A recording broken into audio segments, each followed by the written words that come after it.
কোন শালায় বলতে পারবে না যে শান্তিতে আছে। যেই শালায় বলবে যে শান্তিতে আছে ওই চোর, আর ডাইরেক্ট চোর। অর্থমন্ত্রী এই কথা কয় একটা রিক্সা চালক নাকি একদিনে রিক্সা চালায় 30 কেজি চাল কিনতে পারে।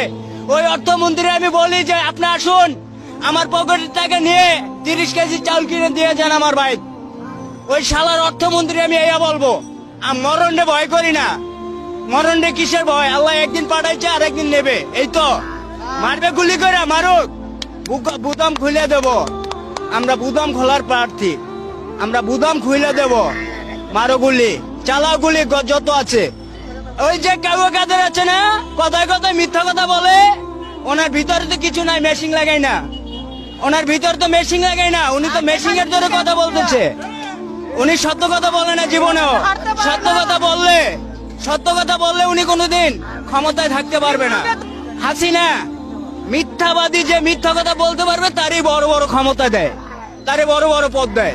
10 টাকা কেজি চাল খাওয়াবে, ঘরে ঘরে চাকরি দেবে। আমার ছেলে অনার্স পাস করে আজকে চাকরি পায় না।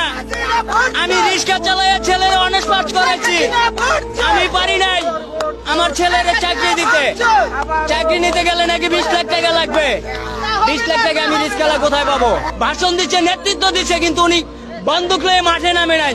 মাঠে নামলে আমার বাচ্চা চারা নামছে।